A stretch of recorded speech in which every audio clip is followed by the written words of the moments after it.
It's always exciting getting a new car, and Onto have just delivered our new toy for the next month at least. And it is a Renault Megane E-tech EV60. Is it Renault Megane E-tech Techno EV60? And there it is. So let's do a little tour. Now the funny thing about the Megane is it seems to have kind of crept under the radar a little bit. I don't hear many people talking about them, but when Onto delivered this, they said that actually they've been really popular, but I haven't seen any on the road. Eagle-eyed viewers will notice that suddenly the car is a bit dirtier, my beard is longer, and my hair is longer as well. In fact, I look a little bit like one of the Bee Gees. Anyway, the issue is I went to edit the film and some of the sections had terrible audio, so I'm having to do some of this again. So actually it's a little bit of a disingenuous first impressions video because I've actually had the car now for a good couple of weeks. So it's not really first impressions, it's now a bit longer impressions, but anyway, what I do want to say up front is actually I really like it. So there we have the side, and you've got the flush handles. If I walk close, they pop out, which is very neat. What you will see is this has lots of tech in it. It is a very techy car. Well, it's called the Techno, so it should be.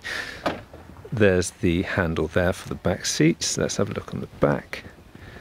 The Onto logo is not kind of stuck on there very straight, is it? Now a lot of people do wonder why we get cars from Onto when surely it's cheaper to do a lease instead.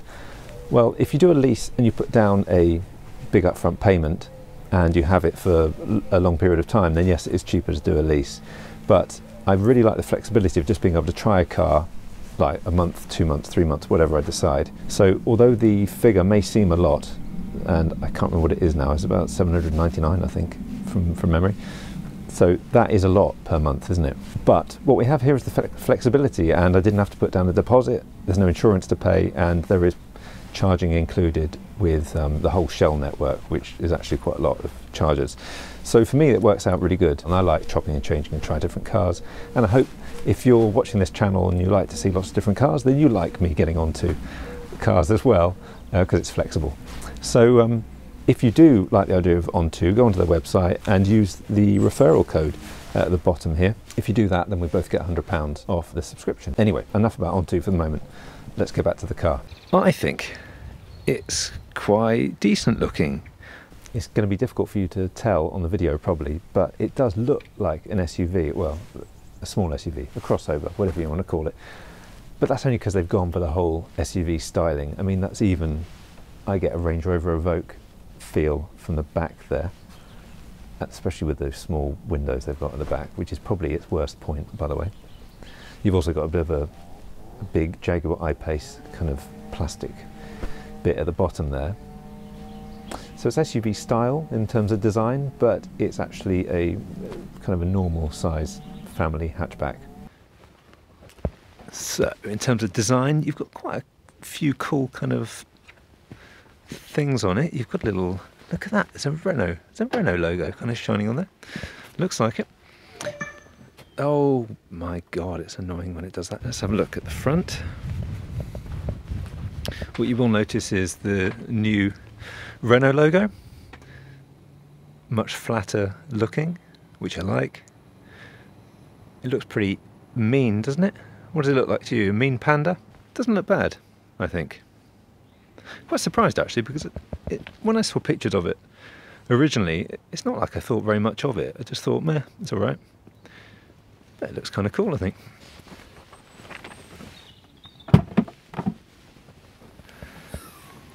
So there is certainly quite a lot of room in the boot. You've got one hell of a lip here. I don't remember the last time I saw a car that goes that deep. But it means you've got pretty good size in there actually. So it's a proper EV platform, which means that we should have lots and lots of space in here.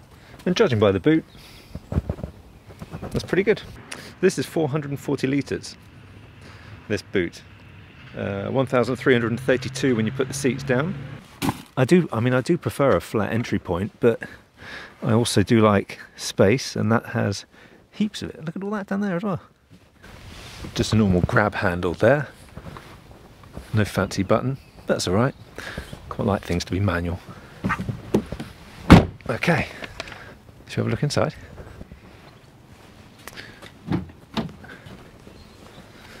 So here we have the inside of the Megane. Oh, it's lovely and warm in here.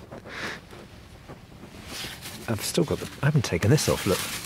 When you first get in the car, it all kind of comes on automatically, but you do have to do the foot on the brake and then press that. And then we get lots of beeping. Just having a little look around here. The first thing I notice in here that it's actually quite dark. I'm definitely spoiled by the leaf. The leaf is surprisingly light inside. So yeah, it does feel quite dark. I mean, it feels cozy. I mean, it's lovely interior. They've done a really nice job in here. Now this, it looks like kind of a speaker material really, but it's fabric just put over plastic, which I really like. That's kind of crappy plastic, but you know, it's okay. I don't know what that is. What's that?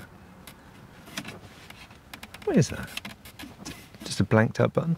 Anyway, that feels a little bit crap, but the screen itself is lovely. I mean, it's going to be flickering like crazy on here, but it feels lovely. What you will notice is you've got Google Maps on here, so I'm going to talk about that later, because that in itself is probably one of the most interesting things about the car. So on this spec, it does have wireless CarPlay and Android Auto. Wonderful to see. You've got regen settings on either side on these paddles, just like they have on the Korean cars. Wonderful. I'm so glad they've done that, because that's brilliant. Just a horse going by, not someone with coconuts. Gear selector there. I mean, you've got everything really, just around this steering wheel. Lovely to see proper buttons on here for the air conditioning and things. Let's just have a little look at the back, and then I'll come back to this.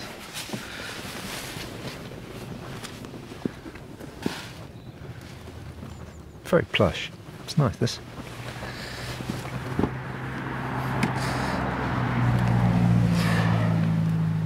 So, looking in the back here again, I mean, it's really it's got a lovely look to it, I think.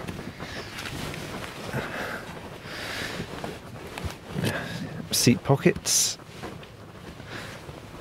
You've got two USB-C here. I think there's another two at the front, although I'm not quite sure where they are actually, but we'll have a look in a minute. Interesting seats. Look at these, sculpted in like that, looking a bit like E.T. The materials, kind of a mixture of materials here, soft, kind of squidgy ones there, kind of boot lining kind of looking material there, horrible scratchy plastic there.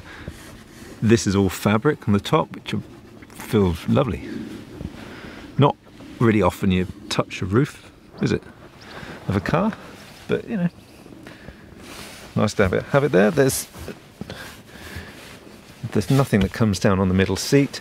In terms of legroom, I've got the front set to my height. I'm 5'11", and there's not that much legroom there, and there's quite a gap there, I suppose. It's not, you know, it's not too bad, but I wouldn't say it's a big car particularly. Okay, good, that's gone. You know, I kind of feel like you can see the sort of space there. In terms of headroom, headroom's all right. Well over a fist. That's the official measurement for car reviewers, right? So, headroom's pretty good. But yeah, not really enough legroom, but it's not too bad. More room in the Leaf, certainly, I would say. And in terms of sizes, I'm not sure which one is bigger, but the Leaf feels like the same sort of size car, so the Leaf, it's worth remembering that the Leaf is just so well designed. In fact, it's just such a good car in general, the Leaf. Now, due to the continuity issues that I mentioned before, the car is now looking much dirtier because it's actually been used a bit. I'm just going to show you these various little things here then. You've got quite a deep bit down there. I don't have anything I can drop in there to show you, but it's pretty capacious. This armrest thing kind of goes forward and back. You've got two USB-C there, and you'll see I've got that plugged in at the moment for CarPlay, although it does have wireless CarPlay. And the only reason I do that is that wireless CarPlay is really slow when I'm trying to film, so that's the only reason. But it does mean I've got a mess of wires down here, so sorry about that. That's the manual, which I should probably read because I never normally do I? It's manual adjustment back and forth. This little button here is back support. Don't know whether you can see that on there. This is obviously your up and down. That's for upright. And there we go. And that pumps the seat up. So actually, well, I had that quite low down, didn't I? So if you really want the SUV style, you can pump that up and get pretty high up. So that's great. Let's see how big the glove box is. The locking wheel nuts are in there. Of course, it's difficult to tell, really, so let's stick some profiteroles in there and do the profiterole test. Is it gonna? No. No, you see, you can't have a stash. I'm sorry to say, you can't have a stash of profiteroles in your glove box. It just doesn't do it. Another disappointment. If you press the view button, then you get different views, obviously, on the dash. A really nice big map. I've just dropped Aurelia off at a club, so I'm just going to go home. Granville. I don't live at a pub, but it's just it's a good place to near me. You'll see that it tells me I'm going to get there with 39% battery. I've got 47 at the moment, so it's nice that you have the confidence of that. And it's actually pretty accurate. I mean, like, you might get 1% difference, but it's pretty accurate, I find. So if I do that, the Granville may be closed by the time you arrive. And you'll see that you've got a really nice big view there. So as what normally happens is my daughter's listening to music on, CarPlay or whatever. So let's say we've got the music going there. Then I still have the navigation in front of me.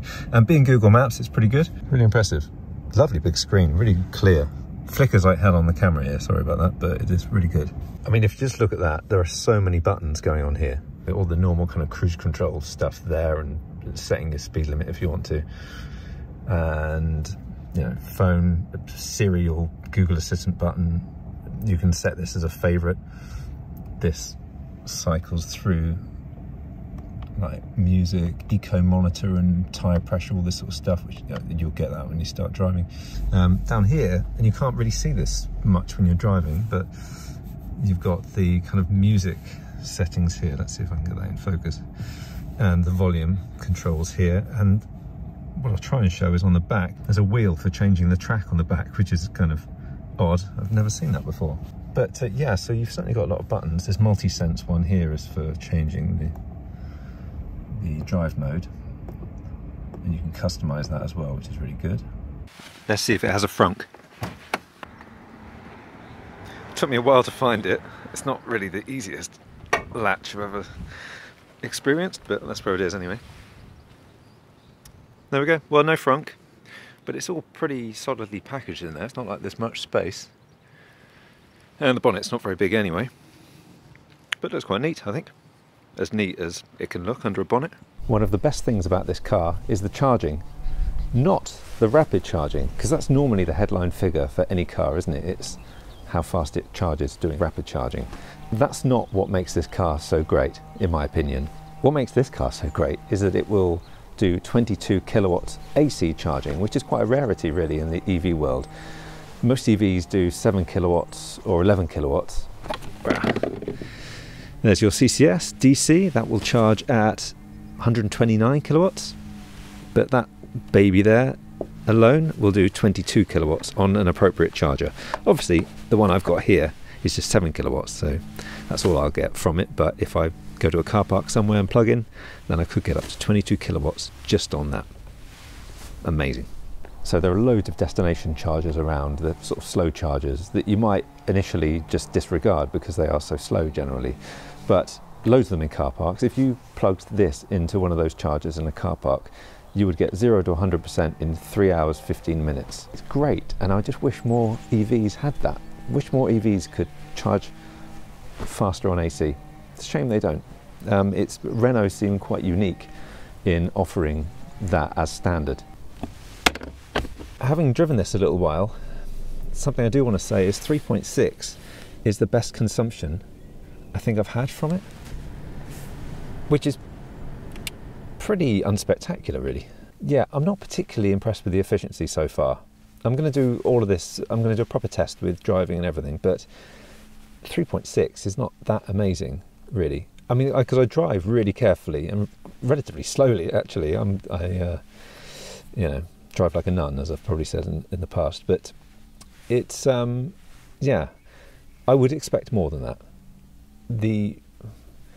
It's not far off the Ioniq 5, probably, and the Ioniq 5 was a massive car compared to this. The Kia e-Niro or the Hyundai Kona would easily be, on the kind of trips I've been doing, would easily be getting 4.1, 4.2 or something like that, I think. So the efficiency seems relatively low, considering it's a ground-up EV. It's 1,700 kilos, it's not massive. What I don't know is whether it has a heat pump. I don't remember whether it has a heat pump, it probably doesn't. But even then, even if I drive, even without the air conditioning or heating going, then it doesn't make too much difference. So that's one negative so far. The other negative is just the darkness in the back. We had Flaviana's sister, the sister that you've not actually seen before on the videos, Georgia. So Georgia was here with Davide, her boyfriend, and they were kind of, that was the first time that Flaviana got in the back. I'll do another video with her impressions, of course, but the first thing she said was, "My God, it's dark." Yes, darling. Guarda quanto è scura sta macchina, it's so dark. It is dark, isn't it? What's going on here? It's like night time behind here. Yes. Why? Yeah, because the windows are small. And there's but no... guarda, also the back is such a small thing, you can't even see from behind. I know. This is nice. I like it. So far, in terms of my first impressions, I think the car is really good. I think it's nice to drive. It's beautifully done with all the materials in here. I really like all that. You've got loads of buttons, really. I mean, the amount of buttons is pretty fantastic in here. I love the screen. I love the fact that it's got Google Maps and it's actually got route planning with charge stops, which already makes this great. I think it's all right to look at. You've got regen, lots of regen on it, which is great. I mean, because I love that. So it's a really good car. Yeah, the only thing so far is just the visibility. I mean, the back window is a bit of a joke, really. You can't see much out of it. Nice that it's got a rear wiper, of course, but it's irrelevant having a rear wiper if you can't even see much out the window. So that's not great. Loads of safety tech. I love the amount of safety stuff this has. It's really good. Did you see that? That's loads of tech in this car. That's a reversing sensor that tells you if there's anyone coming from the back. So even when you're driving, and it'll tell you how many seconds of your stopping distance between you and the car in front, which is really cool. I don't think I've ever seen that before. I love the parking sensors are great, that it beeps from the speaker closest to where the object is that you're about to hit, which is really good. Again, I don't think perhaps that's in other cars, I don't think I have ever experienced that before, so that's really neat. That's really nice, okay. So it's bothering me, obviously, that there's a post there, and instead of just getting a beep up here, you get a beep back where the actual, that's brilliant. That's beeping on the speakers where the actual object is, if that makes any sense. So instead of just beeping at the front of the car and showing you something on screen, which it's doing as well, it's beeping where the actual object is, and that's really good. And it's just starting to rain. So I think I'll leave it there now. I'm going to do obviously more videos about this car, but for the moment I really like it, I'm really impressed. So if you want to try it yourself, then do try onto. The referral link is just at the bottom there, the code £100 off for us both. So thank you very much if you do that. And yeah, it's a really good car. So anyway, thank you very much for watching. If there's anything you want me to focus on in another video, let me know in the comments. Press the subscribe button and the bell icon to be notified of the videos. And I'm going to get in before I get drenched. Thanks a lot. Bye for now.